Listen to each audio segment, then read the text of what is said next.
আসসালামু আলাইকুম। Hi everyone, কেমন আছেন? আশা করি ভালো আছেন। যে যেখানে আছেন সুস্থ আছেন, ভালো আছেন। রোজকারের মতো আপনাদের সাথে চলে এলাম আরেকটি রেসিপি শেয়ার করতে। চলুন কী রান্না করছি সেটাই দেখাই। এই যে আমি কড়াই তেল দিয়ে দিয়েছি পেঁয়াজ, 2-3টা শুকনো মরিচ, তেজপাতা, এলাচ, দারচিনি দিয়ে এবার এটা আমি একটু ভেজে নরম করে নিব, যতক্ষণ না পেস্টটা একটু লাল লাল হয়ে আসে ততক্ষণ পর্যন্ত। দেশ এবং দেশের বাইরে থেকে যে যেখান থেকে ভিডিওটা দেখেন, যদি ভালো লাগে একটু শেয়ার দিয়ে দিবেন আপুর ভিডিওতে। এই যে দেখুন, আমার যখন হাতে কাজ থাকে তখন আমি ঝটপট রান্না করে নিই। কীভাবে রান্না করি সেটাই আপনাদের সাথে শেয়ার করছি।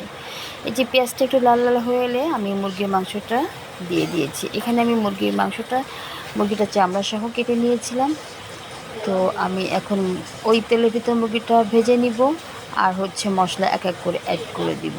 এতে আমার সময়ও বাঁচবে, মুরগিটাও সিদ্ধ হয়ে যাবে। তো চলুন দেখি কিভাবে রান্নাটা করি আমি। আমার মতো সহজ পদ্ধতিতে কে কে রান্না করেন প্লিজ একটু কমেন্ট বক্সে জানাবেন। এই যে দেখুন, মুরগিটা আমি কষে নিচ্ছি, এবার লবণ হলুদটা দিয়ে দিচ্ছি।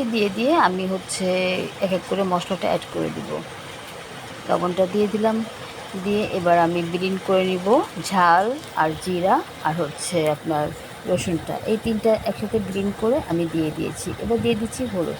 আর এদিকে ঝটপট রান্না করার জন্য আমি আলুটাও ভেজে রেখেছিলাম। হাতে আমার একদমই সময় ছিল না, এদিকে দুপুরে লাঞ্চের সময় হয়ে যাচ্ছিলো, তো তাড়াতাড়ি ঝটপট এই যে মুরগিটা দেখুন আমি ভালো করে কষিয়ে নিয়েছি। আমার মুরগিটাও কষানো হয়ে গেছে, মশলাটাও কষানো হয়ে গেছে। এবার ভেজে রাখা আলুটা আমি দিয়ে দিচ্ছি ওই ভেতরে, দিয়ে এটাকে আমি আর 5-7 মিনিট ভালো করে কষিয়ে নেব। প্লিজ আপনারা যারা ফলো দিয়ে থাকেন প্রত্যেককে তো আমি স্বাগত জানাই।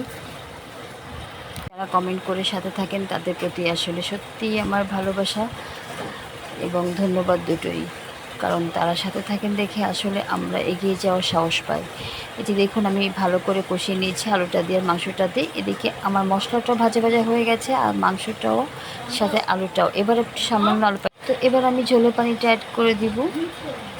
এখানে আমি একটু গরম পানি করে দিয়েছি, যেহেতু ওই যে বললাম হাতে সময় ছিল না, তাই গরম পানিটা দিয়ে আমি রান্না করে নেব আর 15-20 মিনিটের মতন। এই যে দেখুন আমার প্রায় কিন্তু মাংসটাও সিদ্ধ হয়ে গেছে, আলুটাও সিদ্ধ হয়ে গেছে। এবার আমি এটাকে জাল করে নেব মাত্র 10-15 মিনিটের মতো। নামানোর আগে দিয়ে দিব একটু গরম মশলার গুঁড়ো, হয়ে যাবে আমার ঝটপট মুরগির মাংস রান্না। হাতে যখন সময় থাকবে না তখন আমি এভাবেই রান্না করি। আপনারা কে কে আমার মতো রান্না করেন প্লিজ একটু জানিয়ে দিবেন।